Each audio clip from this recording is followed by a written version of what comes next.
بہت سے خواب پرست دوستوں کی طرح تمنا تو میری بھی بہت ہے کہ ترکی اور پاکستان کا خواہشاتی موازنہ کروں، مگر موازنے کے لیے اس کے سوا کچھ نہیں ملتا کہ ترکی میں بھی فوج نے 4 بار جمہوریت کا تختہ الٹا اور پاکستان میں بھی۔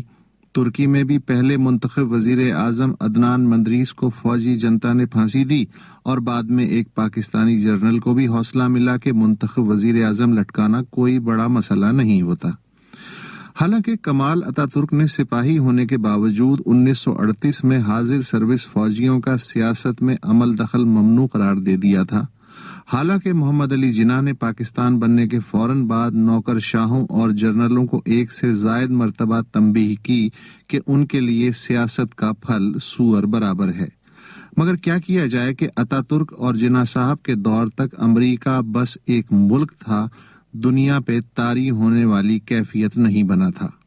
چنانچہ اس کیفیت کے تحت 50، 60 اور 70 کی دہائی میں لاطینی امریکہ سے انڈونیشیا تک فوجی جنتا کی حکمرانی فیشن اور استحکام کا استعارہ ہو گئی، کیونکہ سوویت یونین سے لنگوٹ کس سرد جنگ بھی تو لڑنا تھی۔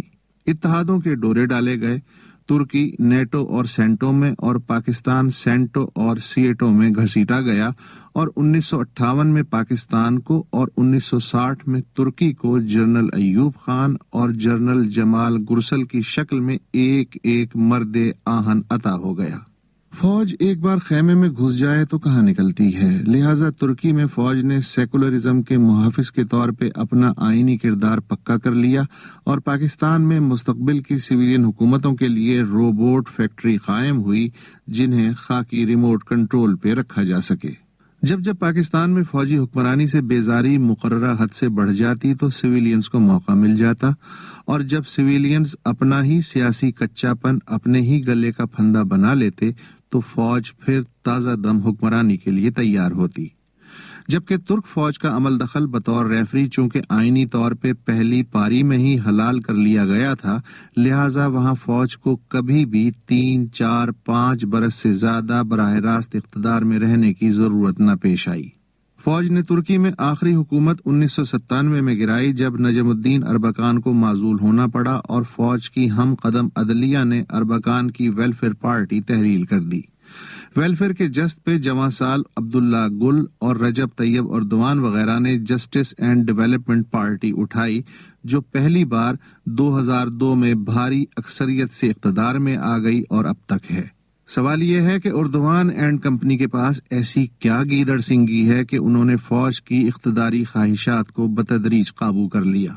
بڑا سیدھا سا نسخہ تھا، پارٹی کو ملک گیر بنانے کی کوشش کرو، معیشت پہ سنجیدگی سے توجہ دے کے اس سے عام آدمی کا مفاد جوڑو اور ووٹ بینک کو توسیع دے کے پکا کر لو۔ اس بیچ اتا ترک کے نظریے سے مفت کی چھیڑ خانی مت کرو۔ جب تم جمہوری اور دفتری طور پہ مضبوط ہو جاؤ تب کہیں جا کے فوج کا سیاسی کردار سمیٹنے پہ توجہ دو۔ چنانچہ شروع کے 8 برس معیشت پہ توجہ دی گئی، افراط زر 90% سے کم کر کے 6.5% تک لایا گیا۔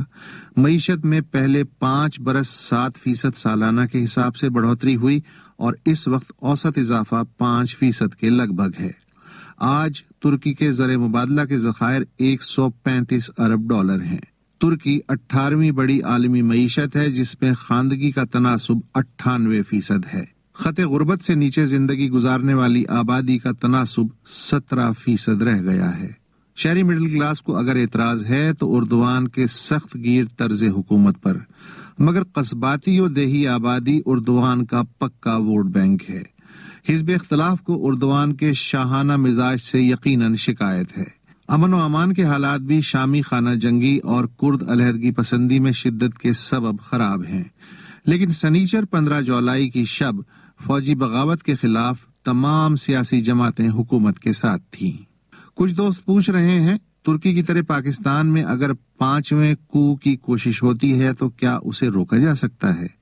میں ان سے یہ جاننا چاہتا ہوں کہ کیا پاکستان میں کوئی ایسی ملک گیر سیاسی قوت ہے جس کا ووٹ بینک اس پہ مسلسل اعتماد کر سکے اور کسی نجات دہندہ کا خیال اس کے ذہن میں نہ آئے؟ کیا معاشی و سماجی ترقی کے جمہوری ثمرات سے عام آدمی اتنا مطمئن ہے کہ انہیں بچانے کے لیے جان دینے سے بھی دریغ نہ کرے؟ ترک ریپبلک کو 15 جولائی کے یوم عوام تک پہنچنے میں 93 برس لگے. ہم تو اب تک 5 جولائی میں ہی پھنسے پڑے ہیں.